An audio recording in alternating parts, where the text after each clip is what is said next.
want to know why I'm not having an aneurysm over people losing their You want to know why I'm not having an aneurysm over people losing their food stamps on November 1st? Here's why. Come grocery shop because it go by faster. I should not have to pay to feed you and your 9 children. I'll be the selfish one. My kid comes first in my eyes, not you. I would take a third job. I have 2 jobs. I would take a third job if I had to, just to make sure my kids ate. What are you doing for your kids besides coming on the internet and bitching that you don't have? And coming for black women, no. You just make yourself look stupid.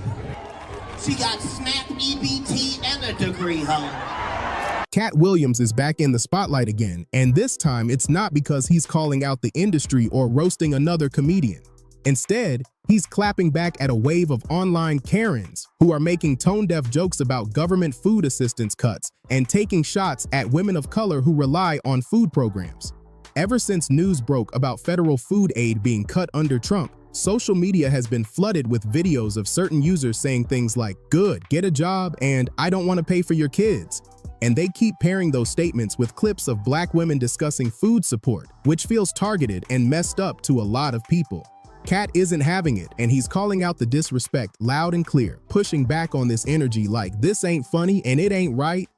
I don't want to see nobody on here complaining about food stamps that was posting beach pictures and new tattoos all summer, okay? Thank you. Here's the real deal about food aid that these so-called Karens seem clueless about. First off, the biggest group using SNAP in this country is actually white households, not the people they keep trying to point fingers at. Folks love acting like they know everything, but they're out here spreading false info like it's gossip on the street. And let's be clear, food insecurity isn't just some problem for people getting assistance. It hits communities nationwide across backgrounds and income levels. SNAP supports millions of everyday Americans, including older adults, disabled individuals, military veterans, and hardworking families who grind daily but still can't stretch a paycheck enough to cover groceries and rent at the same time. This isn't laziness, it's survival in a system that's already tough on regular people. So what's really going on? Once again, black families are being singled out and talked down on, even though the struggle is hitting folks everywhere. That's exactly why Katt Williams is snapping back. He's calling out the unfair blame game and shining a light on the truth loud and bold. 1 in 8 Americans rely on SNAP benefits, and tonight there is mounting worry for them. They might not be able to afford food with money running out 1 week from today. Here's what's going down. Starting in November 2025, a huge number of people in this country are set to lose access to SNAP, what most folks call food stamps. And that's shaking households nationwide. Why is this happening? Because the government shutdown is still dragging on, and Congress hasn't locked in funding for SNAP yet, leaving families hanging while lawmakers argue.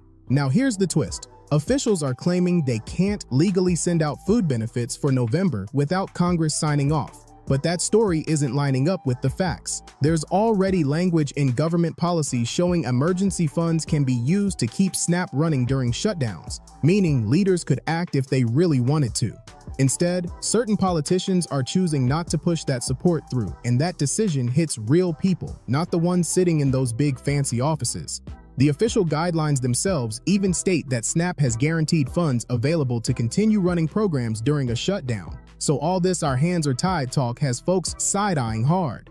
Let's be honest, the folks in Congress, no matter the party, won't be missing meals or worrying about stretching groceries through the holidays. They'll be fine either way. Meanwhile, SNAP helps around 42 million people. That's roughly 1 in every 8 people across the country, including many older adults, veterans, people with disabilities, and families who work but still can't cover the rising cost of living. A large number of the individuals receiving assistance are young dependents in households, meaning this situation affects families trying to provide basic meals, not people looking for handouts. This isn't politics for everyday folks. It's about eating, surviving, and keeping dignity when times are tough. Why don't these people on SNAP just work? I don't understand. My guy, most of the people who are on SNAP are children. According to 2023 fiscal analysis, it made up 39% of the people on SNAP. That's 12 million children. A lot of people don't realize this.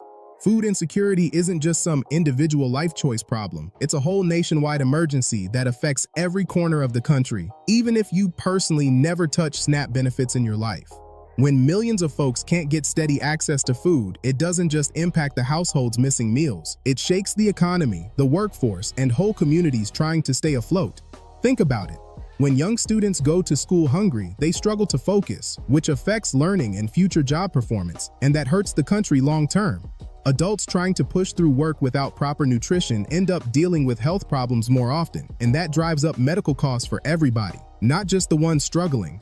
Local stores take a hit too. If families can't shop for groceries, businesses lose money, then prices creep up, and suddenly the whole neighborhood feels the squeeze. And food banks? They're doing everything they can, but they can't magically replace government support at this scale. Here's the wild part.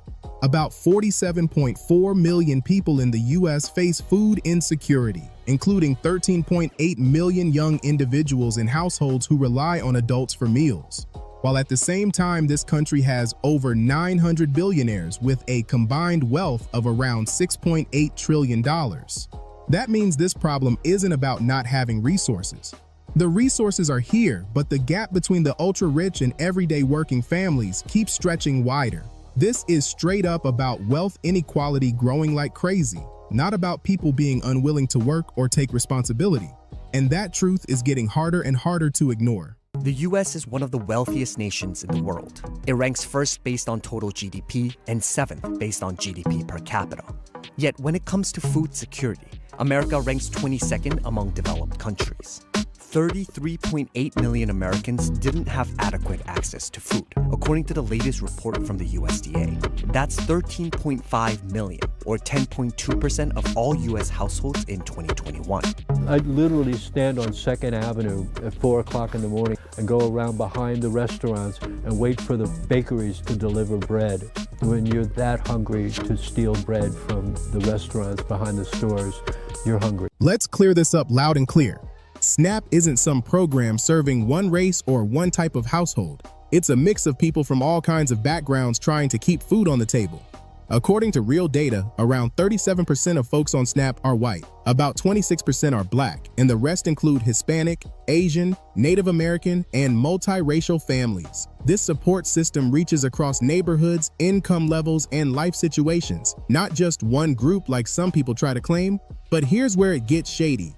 Online clips are popping up of someone complaining about losing benefits, and most of the time it's not even a real person. It's an AI-generated black woman being pushed out there to stir drama and fool viewers. They know some people will fall for it and react without thinking, so they use a fake face hoping to spark anger and division. It's a messed up trick, and folks deserve the real facts, not digital bait designed to mislead the public. They cutting our food stamps off next week. And that's the only way I've been able to keep the kids fed and the lights on. Y'all see that sign behind me? If they really take it, I don't know what else I'm supposed to do but go in there and grab what we need. People keep telling me to go apply something. So that clip we just saw, that's one of those AI-made videos spreading all over right now. And there are tons more just like it, pushing fake narratives and stirring up mess online. That's why the reactions on social media are turning extra hostile. Folks are getting played by fake content, then turning around and throwing shade at the wrong people like it's facts. Meanwhile, you've got certain users acting like it's something to celebrate that black women might lose food support, even though the majority of SNAP recipients in this country are actually white families just trying to survive. That double standard is wild, laughing at someone else's struggle while ignoring reality at home. There was even a woman on TikTok who posted a video talking reckless about food assistance, and it blew up. Not in the way she thought though. People hit the comments heavy, calling out the misinformation and the energy she came with, and it got so heated she straight deleted the whole thing. When the internet cooks somebody like that, you know they realized quick they were out of line. This message is for all the people that are complaining that they're not getting their food stamps for November. What did you do with October's food stamp money? What'd you do? Did you stock up on pantry items and try to shop smartly? Or did you just go buy a bunch of processed garbage? By the way, you can thank the Democrats for the government being shut down and your benefits not coming through for November. Looks like you're going to be going to the food pantry for your Thanksgiving meal. I know a lot of food pantries hand out turkeys for Thanksgiving. All the sides and trimmings too. Lots of food pantries. You better figure it out. I'm sick of hearing you complain, honestly. You ever have this as a meal? I'm eating peanut butter and butter on toast. It's absolutely delicious. You should try it. And not for nothing, I saw this woman that said she was getting $1,100 a month in food stamps. Do you know how long I could make $1,100 in food stamps last in this house? There's two of us, but I do have my son over every once in a while, or my daughters over once in a while to eat. I feed them too, and we always got food in our house, no matter what. I would take a third job. I have two jobs. I would take a third job if I had to, just to make sure my kids ate. What are you doing for your kids besides coming on the internet and bitching that you don't have any money in your food stamps account? Well, I don't know, Sarah Meth. Perhaps they spent October's food stamps in October? Like, what the George Bush, you will pay for your crimes because these children should have been left behind, but unfortunately, they weren't. And now they're adults with access to the internet and total use of free will. I'm gonna start calling this the J-Lo theory. Whenever you give people full unmonitored access to something, whether it be a mic, a phone, social media, whatever it is, and total use of free will, they will use that thing regardless of if it sounds good or if it makes a lick of sense. This is what Trump means when he says smart people don't like me, because what do you mean she made this video in regard to November food stamps asking what people did with their October food stamps? If Johnny had 5 apples. But here's one bright spot in all this chaos. There are voices on social media trying to set the record straight and keep things real. You've got people like journalist Torre stepping in and breaking it down, reminding folks that cuts to food assistance don't just hit the families receiving SNAP. It shakes the whole country. Whether someone gets benefits or not, this kind of policy shift affects neighborhoods, schools, local businesses, and the economy as a whole. When basic support gets pulled, nobody stays untouched, and more people need to hear that loud. About government assistance that brings out the racism in people. Most SNAP recipients are white women. She loves to give the white working class a sense of superiority over black people. Every dollar spent in the SNAP program leads to $1.50 returning to the economy. It also creates consumers out of people who, that helps everybody who works in the store, everybody who delivers to that store, everybody who relies on that store, because if you subtract a significant portion of that store's consumers, a significant portion of the consumers to the economy who happen to be working class people who are getting their money from SNAP, then the store will have to raise its prices. If you remove a bunch of consumers, the store will have to raise its prices, and that will make life harder for you, white lady. I know you think that black woman is just taking from you, but what she is inadvertently doing. D.L. Hewley didn't hold back either. He called out certain MAGA supporters for pushing false claims and posting clueless videos, acting like cutting food programs only hurts black communities. He basically said, stop spreading nonsense because this issue hits struggling families of all backgrounds, not just one group. When folks try to twist real hardship into a stereotype, it shows they're not talking facts. They're just trying to stir trouble, and DL wasn't letting that slide. So it isn't just hurting the people you want. More of you, more of his supporters, more people that wanted him to win, more people that are supportive of him will be hurt than other people. That word disproportionately ain't gonna matter when you're freezing and cold. As a matter of fact, if the heating subsidies are not renewed, and if SNAP benefits out there around Thanksgiving, there won't have been this many cold and hungry white people since the Pilgrims landed here. Since Plymouth Rock. And this time, ain't gonna be no Indians to bail you out. And then you got Katt Williams stepping in heavy. He came right at the so-called Karens who were out here laughing at black women needing food support like that's funny or cute in any way. Katt couldn't resist dropping a quick joke. That's his style. But he also made sure everyone understood the real point loud and clear. He reminded folks that black women are not the main group who will feel this hit the hardest if food aid gets slashed. The way some people try to clown others while not realizing the cuts will affect way more of their communities first, that's wild. And Katt wasn't letting that slide for a second. And coming for black women, no. You just make yourself look stupid. The black woman is the most educated person in the United States of America by 27%, bitch. She got SNAP, EBT, a degree, huh? Isn't it wild how every time the topic of food programs comes up, the same pattern happens? News outlets suddenly only shove microphones in front of black folks like they're the only ones ever using assistance. That's not accidental. That kind of narrative shaping turns neighbors against each other instead of pointing attention toward the leaders making the policies in the first place. It tricks people into treating folks who should be united as if they're enemies. And next thing you know, folks are voting for things that hurt their own pockets without even realizing it. And it's not random.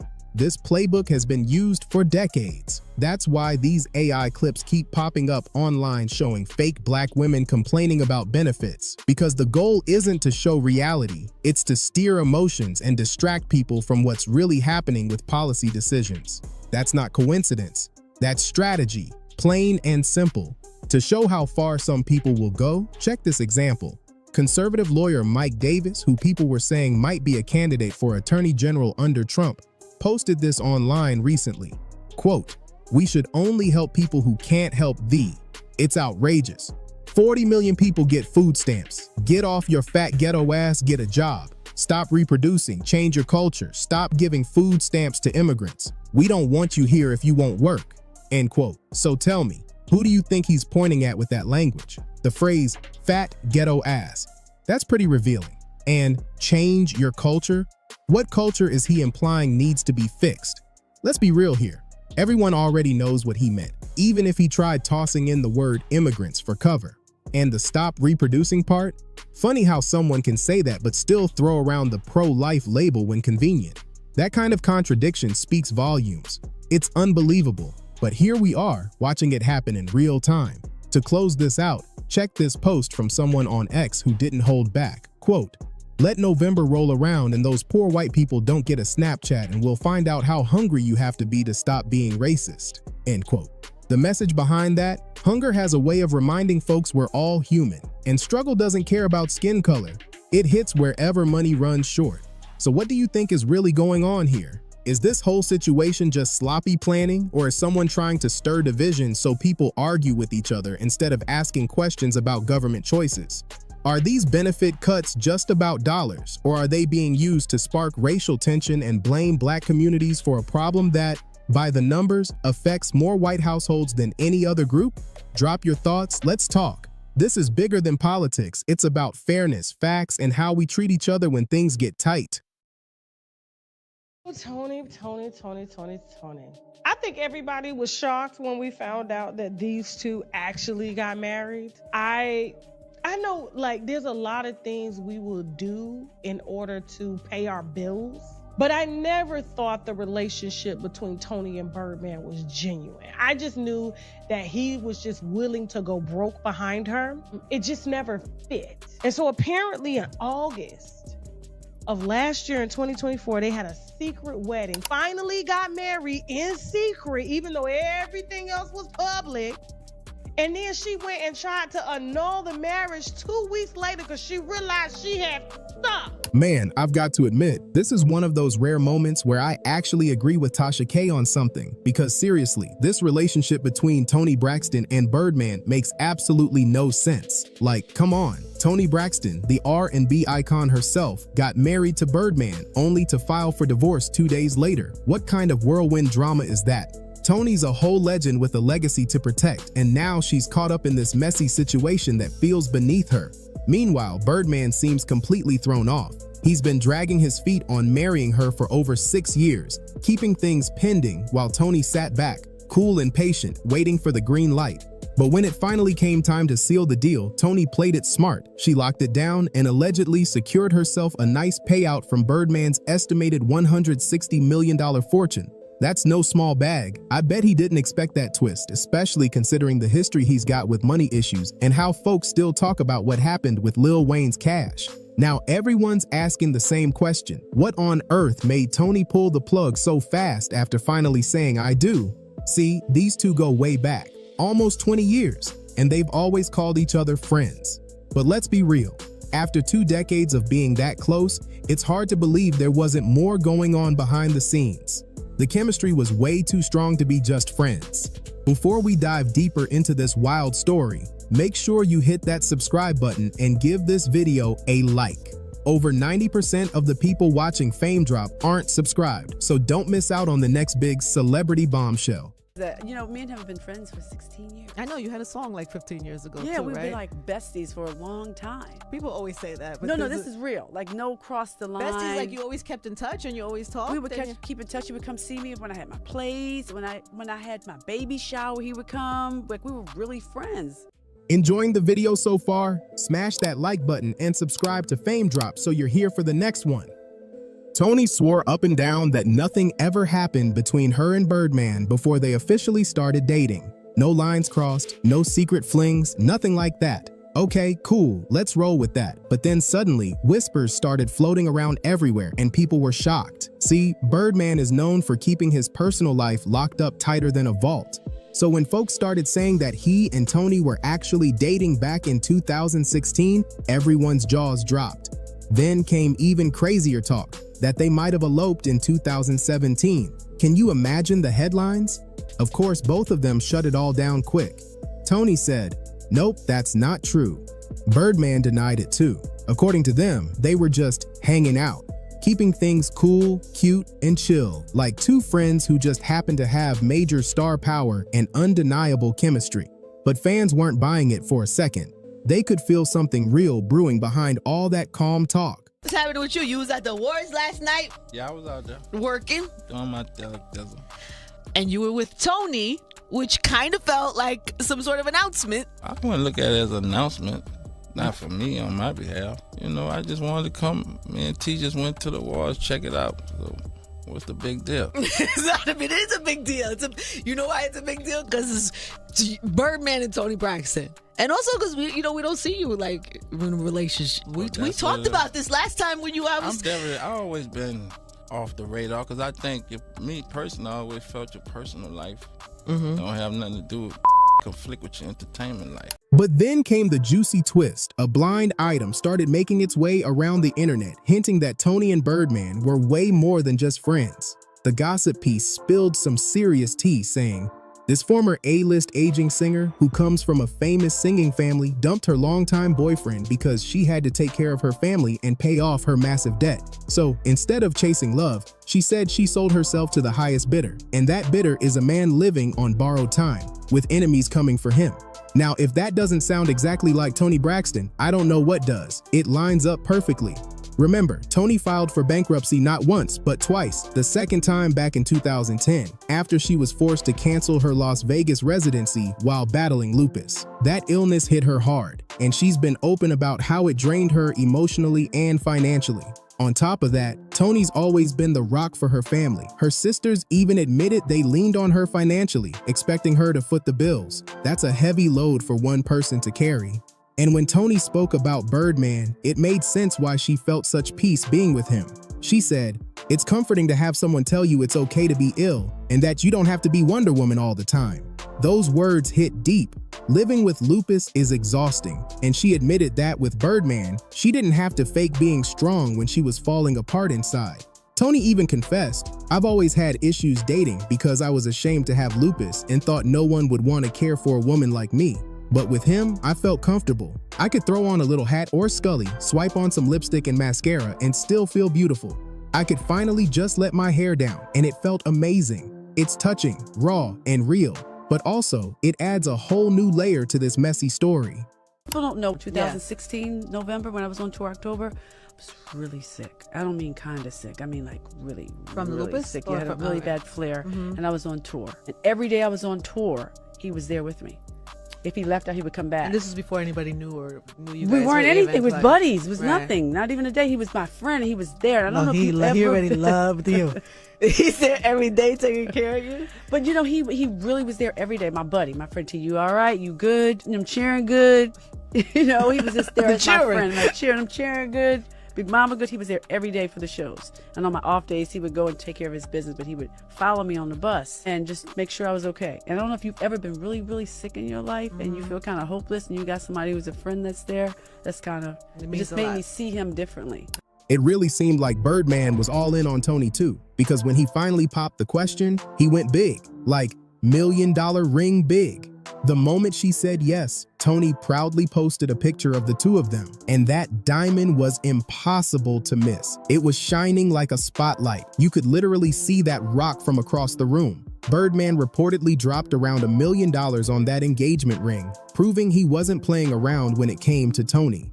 And he didn't stop there. He even went on the Wendy Williams show, smiling from ear to ear and saying Tony was his family. That's serious talk coming from a man who usually keeps things private. It looked like love had finally won this time, or so everyone thought. But hang tight, because the twist that came next shocked everybody. By the way, if you're still watching and loving this drama, hit that subscribe button and drop a comment below. Let me know what you think about Birdman and Tony. Were they the real deal or just for show? Well, T, that's my girl, my friend, my family. Do you have sex? That's my love, my soldier, my life. She my everything, and I trust her. Because you bought her a Bentley truck. Yes. So the implication is that's your girlfriend. She my life. I love her to death. Birdman once said straight up, "She my life. I love her." That's deep. So if the love was that strong, why didn't these two just go ahead and tie the knot already? It's the question everyone kept asking. Tony herself sounded genuinely excited about the idea of walking down the aisle again. She told Wendy Williams that she was ready for her second shot at love, and for a moment, it really seemed like things were lining up perfectly. But then, boom, here comes the family drama. Tony admitted that they had almost locked in a wedding date, but chaos from within her circle completely threw everything off. It's like every time they tried to move forward, something or someone pulled them right back into the mess. Love might have been real, but peace? Nowhere in sight. There's no date. We almost had a date. Well, we had 2 dates, but we were doing Braxton Family Values and we were going through a little drama, and I was like, okay, the wedding is a good thing to get all of us sisters.